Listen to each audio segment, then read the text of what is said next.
Pets Add Life, your guide to the latest in pet trends, products, and the joy of the human-animal bond, with Kristen Levine and Chris Bonafati, powered by the American Pet Products Association and Dog TV. Hello and welcome to another episode of Pets Add Life. I am Chris Bonafati, joined as always by the youthful and Kristen Levine. Kristen, how are you doing today? I'm good. Youthful and what? It's like agile, and there's not a lot of Y adjectives out there. Yeah. You know what I mean? And we're deep in the alphabet at this point. For those of you who don't know, I kind of been going into alphabetical order, so you can Very tell that impressive. we next week is going to be really hard with Z words. That's okay. And by the way, I want you to work into a sentence during this show. Besides, is this the SATs? Like, that seems what's the word of the day? Yeah, I think we just started word something of the day. new. Okay, it's Sesame Street then. And our number of the day is 2, because we'll be giving you 2 great stories, 2 awesome guests recommending 2 products, and at the end of the show, answer 2 of your yearning questions. That's not really a thing, but I was trying to work the Y. But it's a Y. Yeah, I don't think a question can yearn, though I suppose we will find out. Kristen, we're in the throes of spring at this point. How are your allergies treating you? You know, I'm good. I'm really good. I fortunately don't really struggle with allergies. I know you do, so you've got to be. I'm an indoor kid though, so I'm fine. Yeah, the world is filled with pollen right now, and so I'm staying inside. My wife often comes into the room and is like, "Why don't you open a window?" And I'm like, "There are demons in the air. Don't you dare open that window." But I'm feeling good today. The voice is clear. The nasal passage is clear. So we're all set to have a great episode. Excellent. And without further ado, let's get into story time. Kristen and Chris present Story Time. Story time. Oh, I have a really nice story today. That's good. This is good news following a tragedy. So this is about a lost cat that miraculously survived the wildfires in California back in January. And this kitty was reunited with her owner. So Aggie is a Maine Coon cat, and Aggie was the kitty of Catherine Kiefer, who lost her home in the Palisades fire on January 7th. And she just assumed that her beloved Aggie had perished in the flames. However, some volunteers found Aggie, and she was dehydrated and very kind of non-responsive. This is how many months later? Several months later. Took her to the veterinary emergency where she was treated. She actually had to have a couple of blood transfusions and obviously lots of fluids. But Ms. Kiefer was literally in tears, as you can imagine, when she was reunited with Aggie. And Aggie recognized her voice, even though she was really weak and malnourished. So kind of a miracle there. So Aggie is on her road to recovery. And and I also wanted to mention, too, that Carolyn, who is Kiefer's daughter, she started a GoFundMe, and they've raised about looks like $16,000 to cover Aggie's treatment. So really good news all around after such an awful tragedy.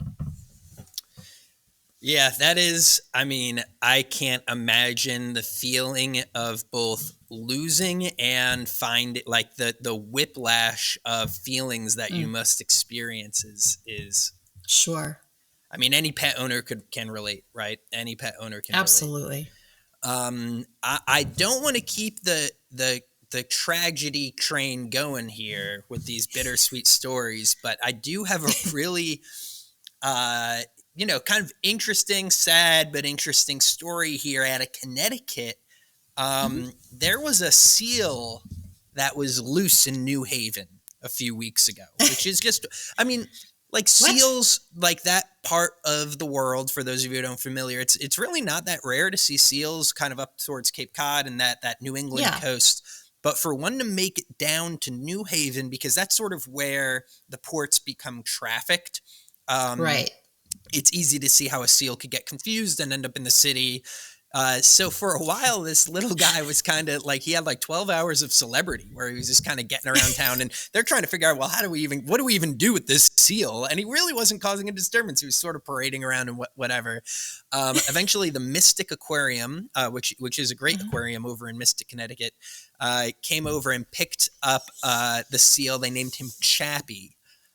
Chappie. Yeah, unfortunately, Chappie has passed. Of natural causes, and part of why they think he ended up in New Haven, there were some small pieces of plastic found in his stomach, and they diagnosed him with, and I'm going to butcher this pronunciation because I'm not a doctor, but I play one on this podcast, mesenteric torsion, which is when your intestines are twisted around the mesentery, cutting off blood supply to a large portion of the gastrointestinal tract. And while that they can't say like plastic definitely caused it, it didn't help. Yeah. It was probably trauma.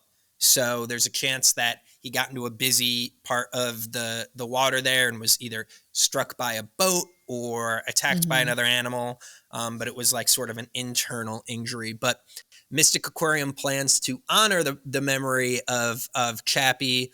The police department has posted a few things because they were the ones sort of escorting him around while they waited for the aquarium to come pick him up. But it's just one of those really quick, not a lot happens in Connecticut. Let's be real, folks. So it's one of those things where it was like the biggest story for a couple of weeks. Seal in the City. That's a pretty big story. Yeah, Seal in the City. Call up. Who are the actors in Sex and the City? Jennifer Garner, is that one of them? Am I right? Am I wrong? I don't know either. Correct me if I'm wrong on Instagram. Call her and have her play the seal. But rest in peace, Chappie. Your legacy will live on.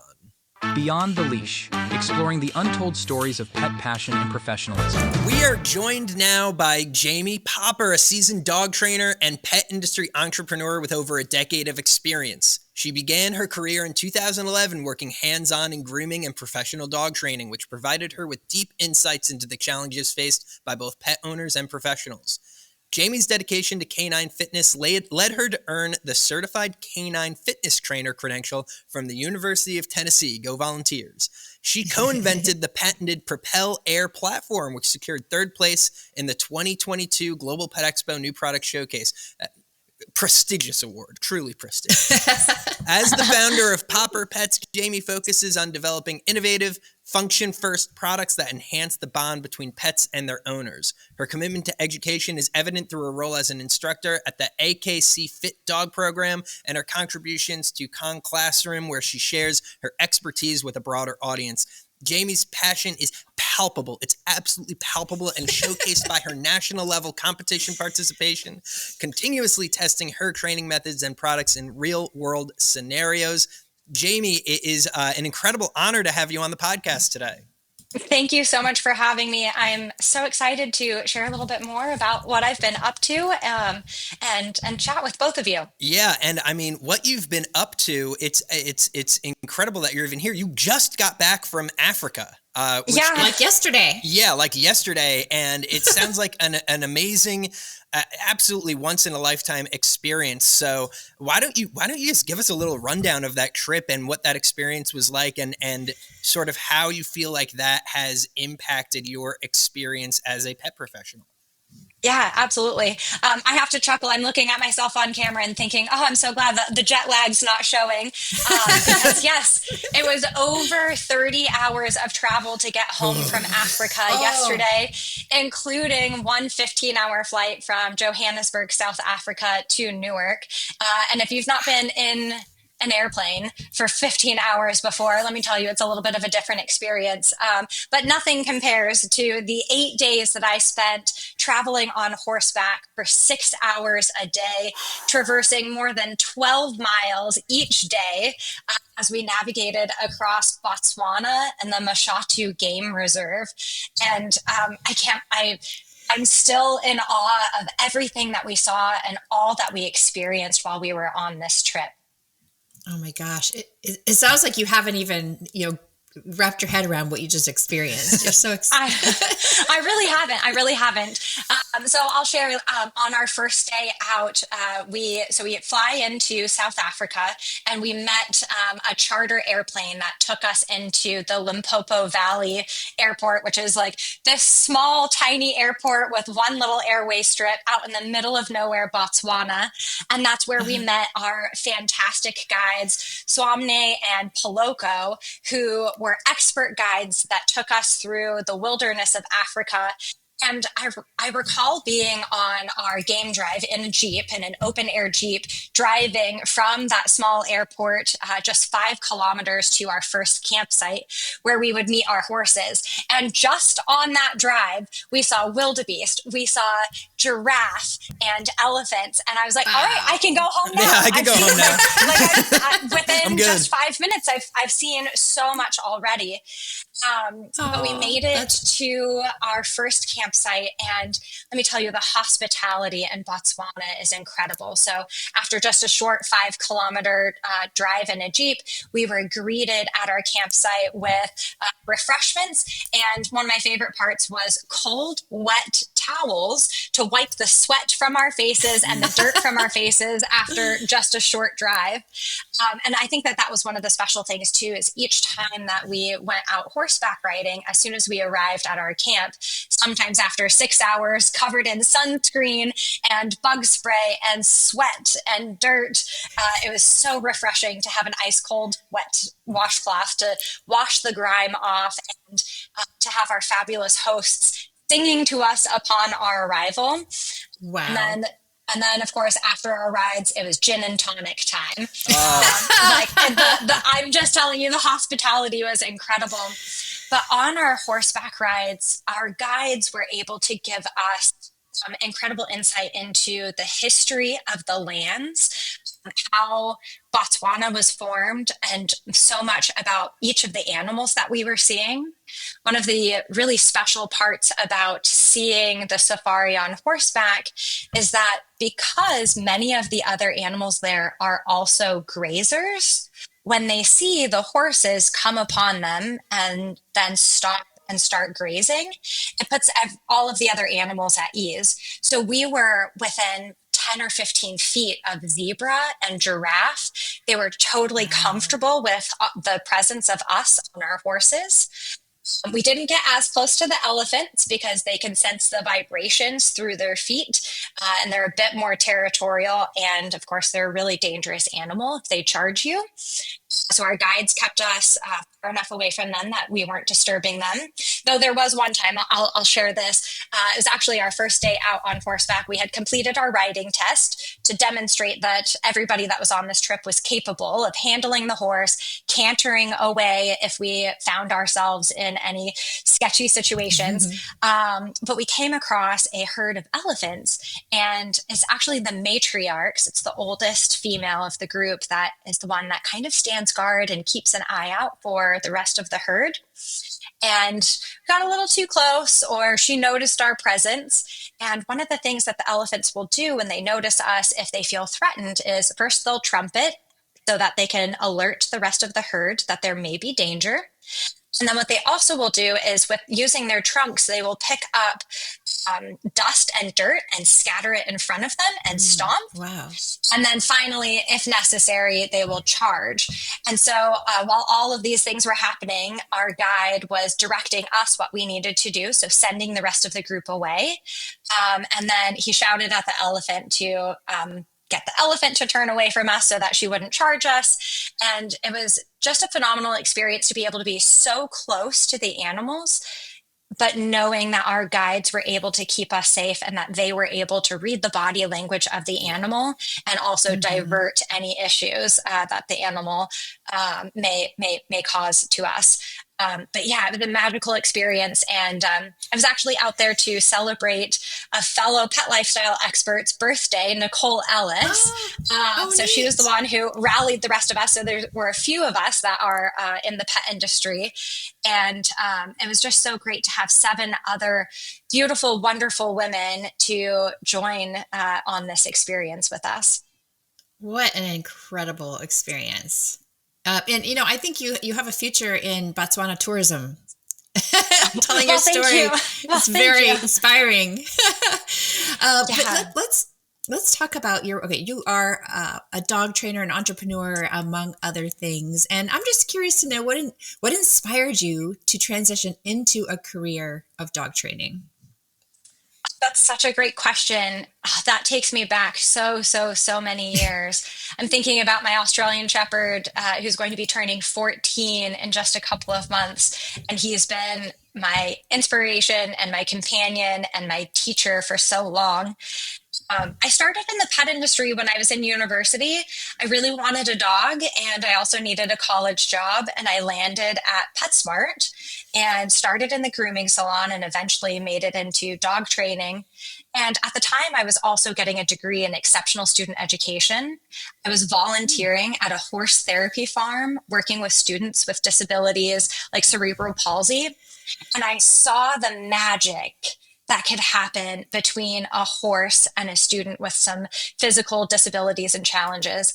And I wanted to take that to the next level or find an additional way that I could tap into that. And I saw that as saw dog training and therapy dog work as a way to do that. So I was initially inspired to do therapy dog work, and eventually that led me into dog training, and then competitive sports, and then into the pet industry, and then as a pet product designer, and now as a pet product entrepreneur myself. So I think that pets have always been a part of my life. I think that I've always recognized something, the special, I don't even know the word for it, but like the special magic or the special essence that having such a loving companion in your life can really just add to your life. Yeah, definitely. Anybody who has a pet shares the same sentiment, and that's an amazing journey, and it's led you here to the developer of the Propel Air platform. So can you talk about a little bit about that platform, what it is, and how it addresses some of the specific needs in canine fitness training? Yeah. So the Propel Air platform is an inflatable dog training device that is for canine fitness. So as you mentioned in the intro, I am a certified canine fitness trainer, and that's so important, not just for doing canine fitness with your dogs is so important, not just for rehabbing an animal that may have become injured or has gone through a surgery, but it's also critical for helping develop strength and coordination and agility and balance in our competitive sport dogs. So looking at what was available on the market, I saw a hole.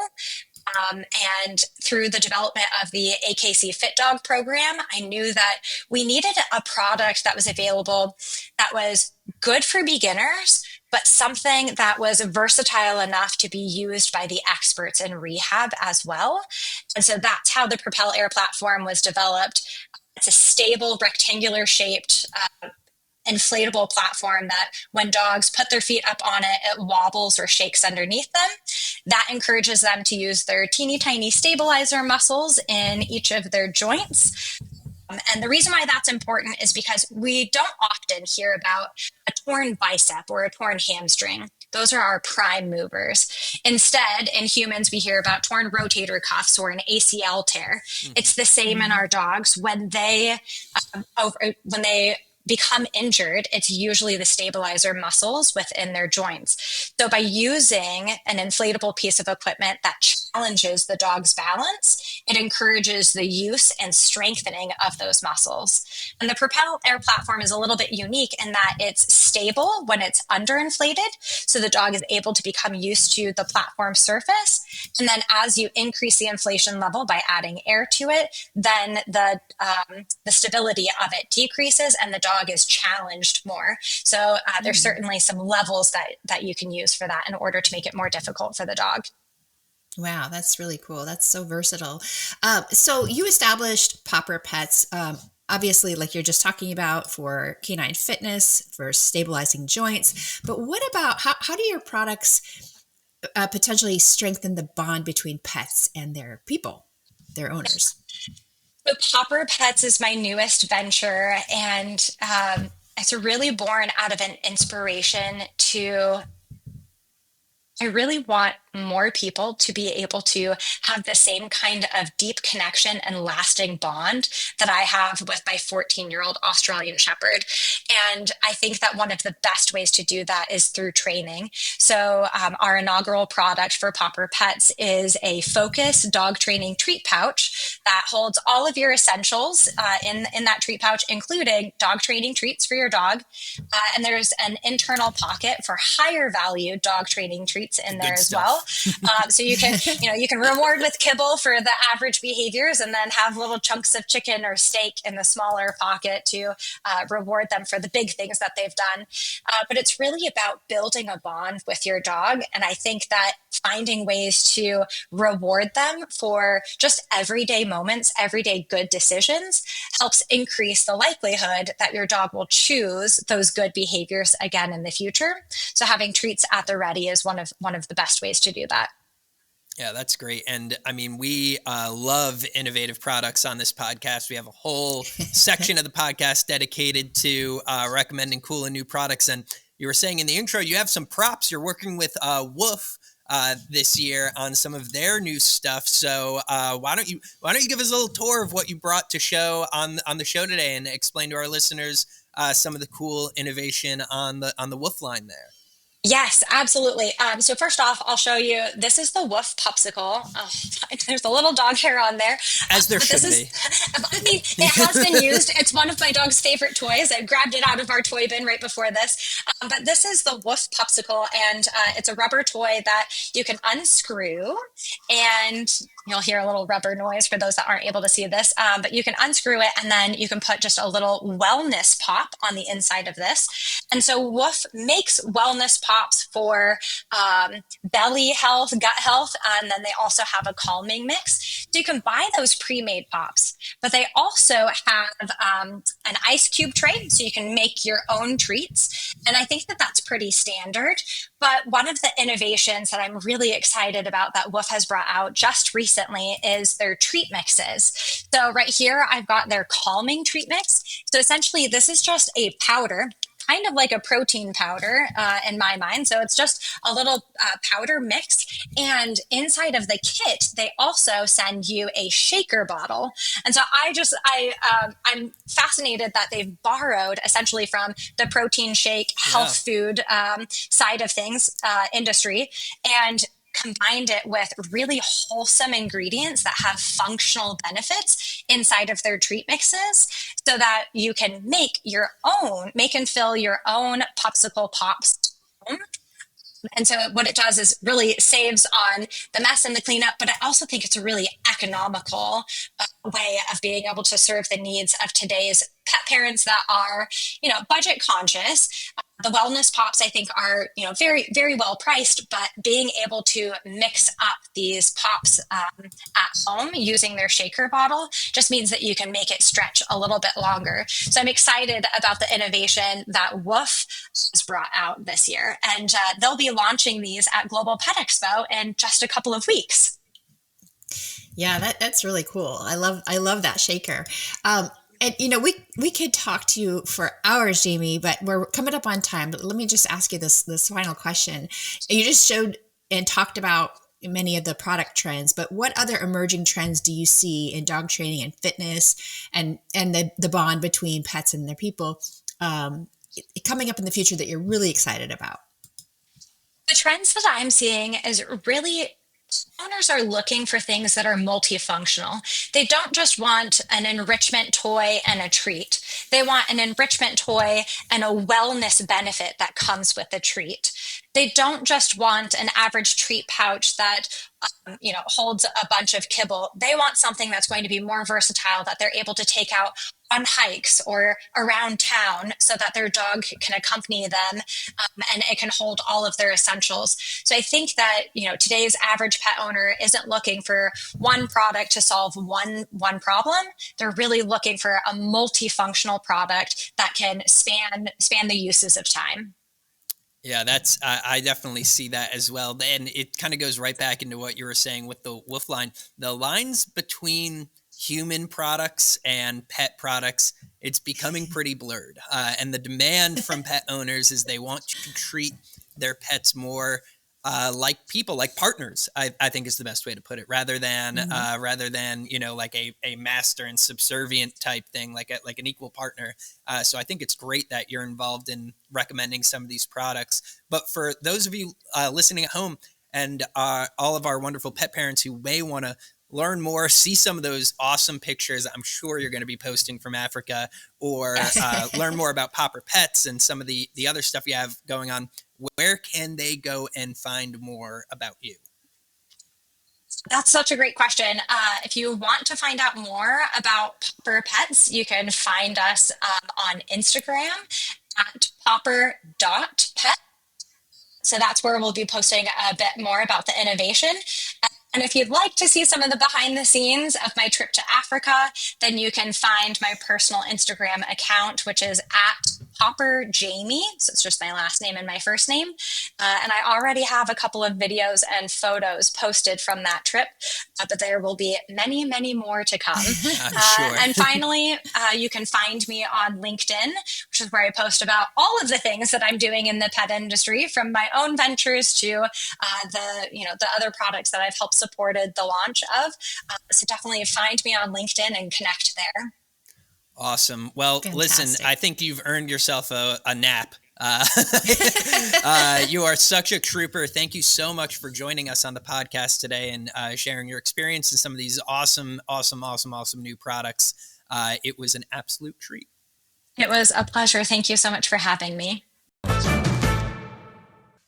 She is amazing. Yes, like I love said, her energy. absolute trooper. Because I'm over here like, man, I'm tired because I have to answer a lot of emails. Yeah, and she just came back from an African trip on a 15-hour plane ride, and she had more energy than I have on my best day. Yeah, 15 hours on a plane is a lot. The most I've ever done was Hawaii, which was 11. And yeah. I'm a seasoned traveler, and I was like, get me off of this plane, get me off of it.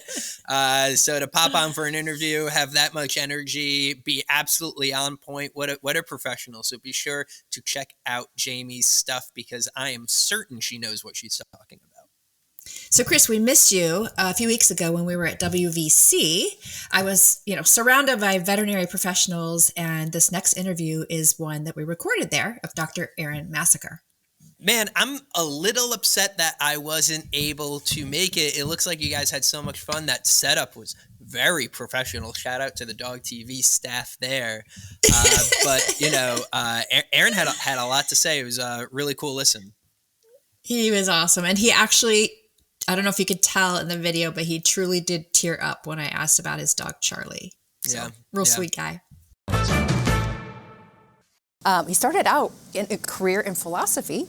He got his PhD at the University of Guelph in 2011 and then taught philosophy for 5 years. I'm talking about you like you're not here. And then he transitioned to veterinary medicine, where he believed he could have a greater impact than what could be done in academic philosophy. His work in veterinary medicine was with Texas A&M, where he helped build the Veterinary Entrepreneurship Academy and the Veterinary Innovation Summit, among other things. And now he's here with us today. So Dr. Massacre, tell us what you're doing today, and then we're going to dive into talking about it. So today I'm the VP of Partnerships for a scribing company that's turning into a co-pilot company called Covet. Okay, and for our viewers and listeners, explain what a scribing company is. Yeah, so for anyone who goes into a medical appointment, whether it's with a doctor or a veterinarian, the veterinarian or doctor is spending a lot of time doing the physical exam, figuring out everything that's happening with the animal, and then they go back to their desk and they're sitting there and typing for almost as long as the exam. Is that why we have to wait so long sometimes? That's exactly why. There is no other reason whatsoever. Yes. So the scribing companies, all they do is they transcribe everything and put it into the exact format that the doctor needs using AI. Okay. And so it's saving on average an hour to an hour and a half every single day for those people, so they can spend more time with their patients. Fantastic. Yeah. You've had such an interesting career. I have to ask you, how did you make the shift from philosophy to veterinary medicine? Yeah. So like a lot of people who made a similar shift from another industry into veterinary medicine, it was because I met someone And she later became a veterinarian. And I'm like, oh, this whole veterinary medicine thing seems super interesting. And it just pulls you right in. Yeah. Mystery So I couldn't solved. say no. Mystery Yeah, solved. yeah. That makes perfect sense. So I want to ask you a couple of other questions. Okay, tell us about your current role at this new company. Yeah. We talked a little bit about scribing, but what are you doing there? I think I probably have one of the best jobs ever. And so my whole job is just going and talking to people about the product, trying to get people to use it. So I'm trying to get students to use it. I'm trying to get faculty members to use it. I'm trying to get larger organizations to use it. And then there's a whole bunch of stuff on the back end that has to do with like integrations because software products don't always talk to each other. Right. So how do we get those products to talk to each other? So that's a big focus. Yeah, and you know we're talking while we're at the WVC conference, and it's so exciting to see all of the ways the veterinary industry is evolving, and with really putting clients first, putting the pets first, and then of course supporting the veterinary community of staffing.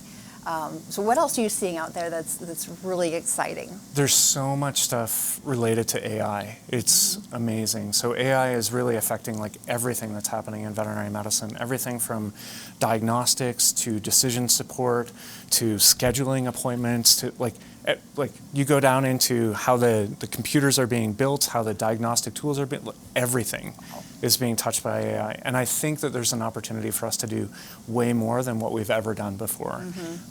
So some of the ways in which that might impact people are doctors might have a little bit more time in their appointments because they can spend it directly with the client. There's a ridiculous amount of information that's being produced every single day. There's somewhere in the neighborhood of 20,000 veterinary articles that are produced every year. Whoa. So it's an overwhelming amount of information. How do you know the exact article to grab at the exact time for that exact client? So that's where AI can come in and help those doctors and their support teams. So ultimately, what you're saying, if I'm hearing you correctly, is better medicine for our pets, better care, better customer service experience while we're Yeah. at the vet, right? That is the hope.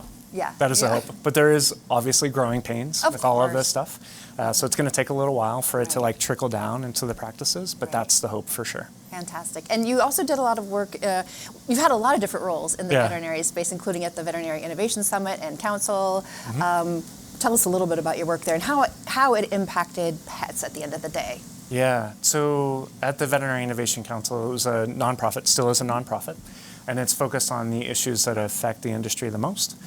So we've looked at things like telemedicine, same thing in human healthcare. There was a big surge with telemedicine, especially around COVID. Access to care, different roles of nurses, and now AI. So a big focus on AI. So radiology, scribing, all of that. And so how that might affect the individual owner. So access to care, for example, it's becoming more and more difficult to get access because more people are wanting to live in urban centers rather than rural centers, and there's a lot of challenges around that. So it's what can we do in that area? What can we do to bring costs down? Because costs keep rising, Right. the level of care keeps rising. So there's a lot of conversations around that. How do we meet people where they're at? That was the main focus of access to care. That's very helpful. I wanted to ask you a personal question. When I was preparing for this interview, I read that you had recently lost your dog, Charlie, 16 years old. Yes. And I'm so sorry for your loss. And I know all of our viewers and listeners back home, we've all been through it. We know what a difficult time it is. But tell us a little bit about Charlie and how did he live to be 16 years old? Well, when you marry a veterinarian, That helps. the care is right there all the time. I think the food that we gave him, so we never compromised with food. Right. We never gave him just kind of bottom shelf stuff. It was Right. always really great food. And it was always, if I can mention it, Hills JD. Yeah. So amazing product, really helped him for a long time. But to be completely honest, he wouldn't have, and he wasn't really supposed to live past 7 months. What? And the reason for that was because he was an aggressive dog. Oh, And so when my wife got him, she was like, all right, I'm going to try to train him. because I'm gonna do the veterinarians best." always adopt the hard cases, right? Yeah. Yeah, I know. I know. Personally, I know. So she got him, and then she just spent a ton of time training with him and working with him. And she loved that dog like crazy. So I think it would be 3 days ago. Anyways, on the 28th would have been his 17th birthday. Yeah. Goodness. So Wow. it was pretty hard in the end. Sure. He just got tired, Yeah. you know, and he was falling and he couldn't stand up anymore. And we're like, now is the time. And in veterinary medicine, they have abilities that you don't necessarily have in human medicine. And Right. so we knew the day of that was going to be the day. Right. We made the call, and amazing people from Lap of Love came by and helped us. And yeah, We've used Lap of Love too, so Yeah. it's very helpful in such a tough situation. Makes it a little bit easier. yeah, it was hard. Like it's unbelievable. I know. How hard He's it tearing is. up. I can Yeah. see it. Right. I don't know if you could tell, and I didn't mean to bring you down, but No, I just thought it was it's such okay. a uplifting story that he did live to be almost 17 years old, and he got Yeah. obviously exceptional care, and our condolences. Thank And you. maybe you'll adopt another dog. Or There's already 2 more at home. okay. So we had Okay. 3. All right. We're now down to 2. Okay. And my heart dog is now on his way. Yeah, Okay. Well, make sure you spend lots of time absolutely. with him. Dr. Mascahard, thank you so much for all you're doing to advance veterinary medicine and ultimately to help our pets at home. And have a great show. Thank you. Thank you. The product of the week. All right, folks, it's time for the product of the week. And Kristen, I'm going to kick it off here. We've Go been for it. talking to a few really smart people on this show.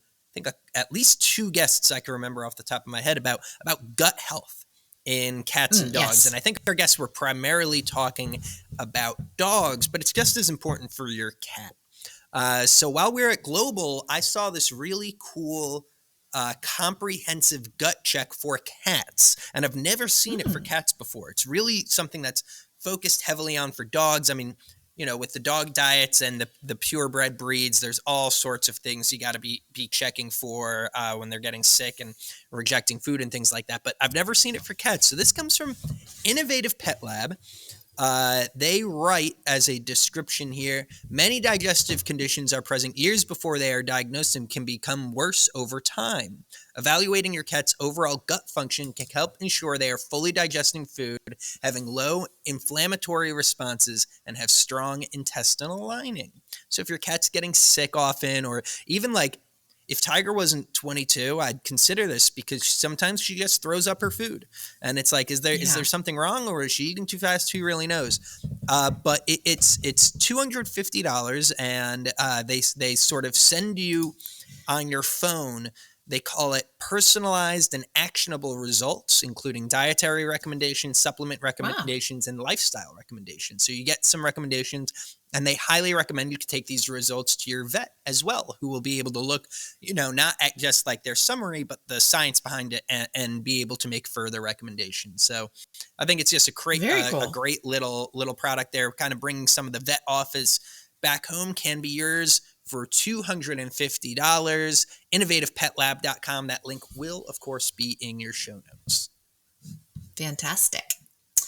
All right. So I also discovered this product at Global, and it's for dogs. It's called Chew-tastic Geometrics.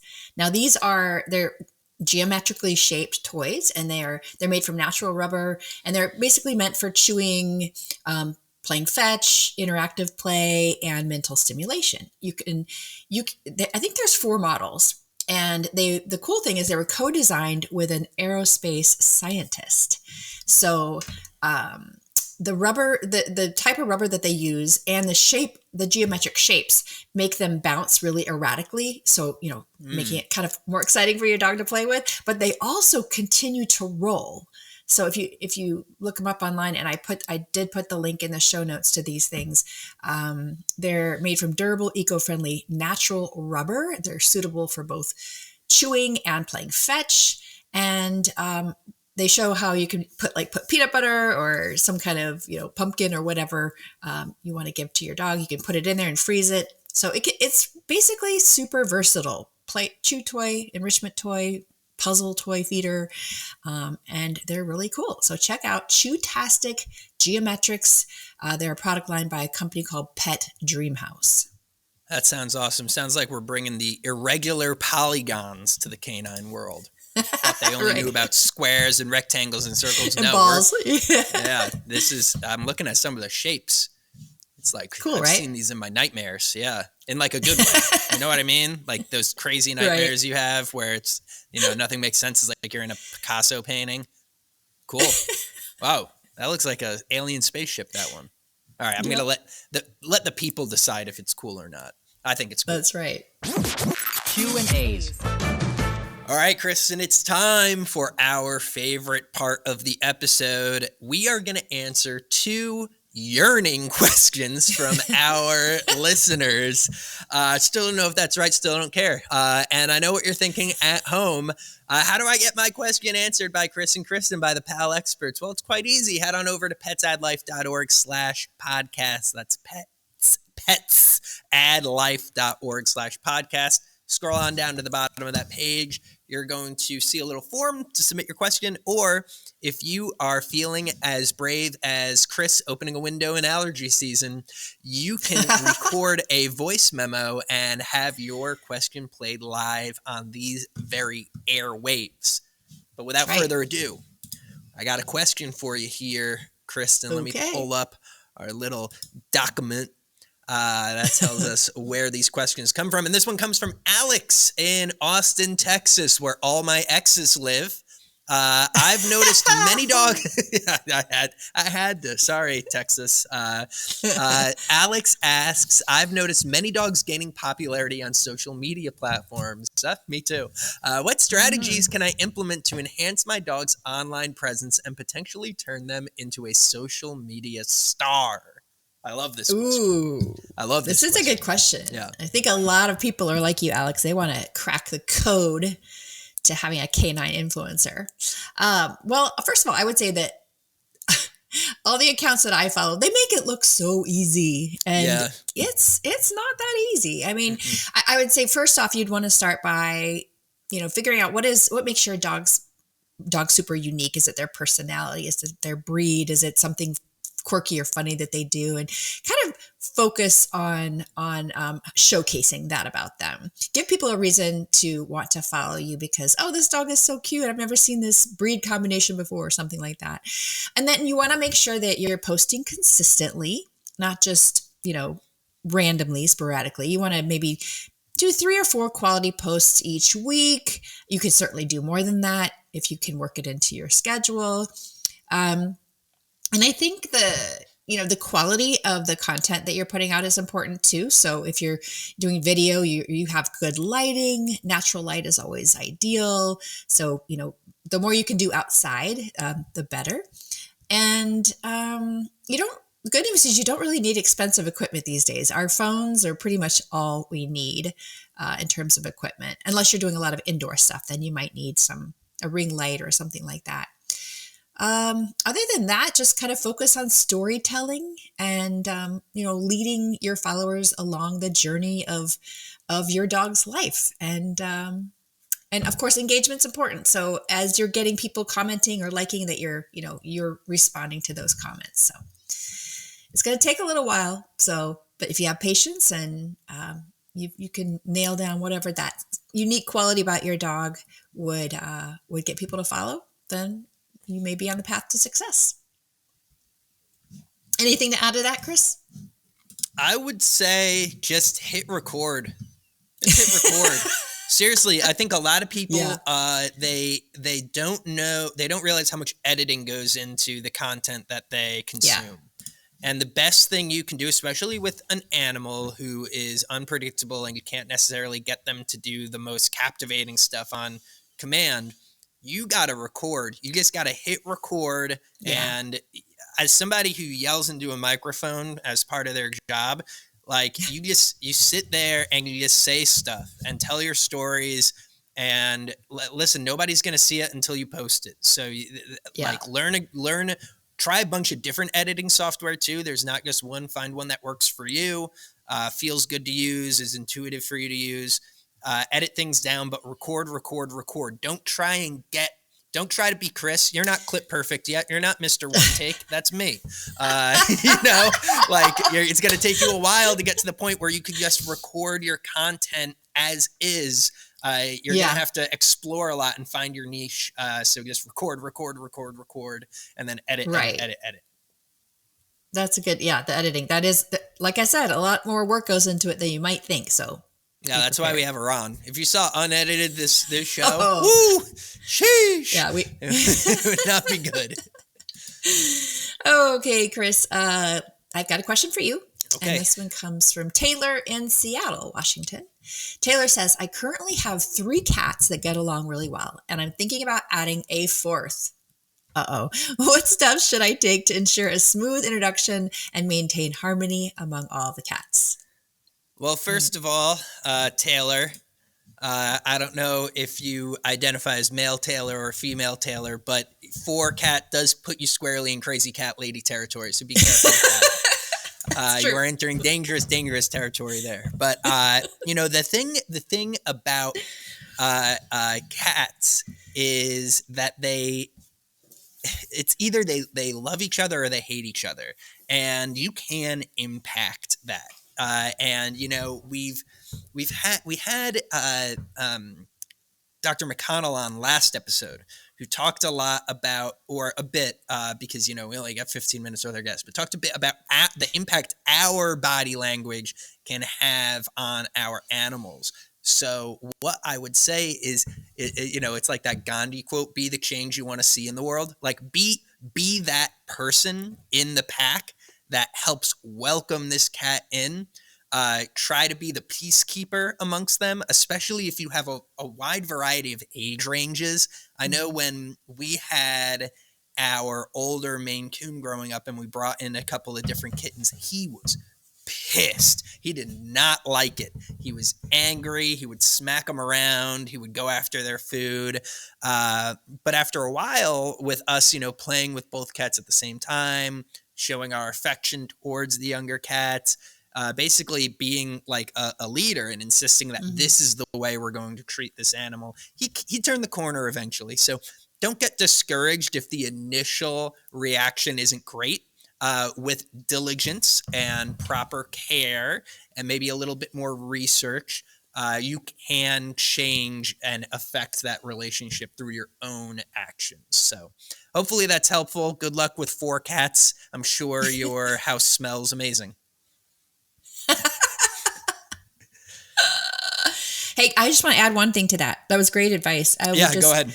I would add that make sure you have enough resources for every cat. And by resources, I mean litter boxes for each cat plus 1. I mean separate feeding station. And I don't mean lining 4 bowls up next to one another. Like put them in separate areas. So they got to go. They don't want to eat near especially each other. Especially the new cat. Even if your existing cats don't mind eating next to each other, don't put the 4th bowl next to there. So just make sure that the new cat has all their own stuff so that they're not having to use the established cat's stuff right away. Eventually, they probably won't mind sharing, but in the beginning, you want to cover that base. Definitely.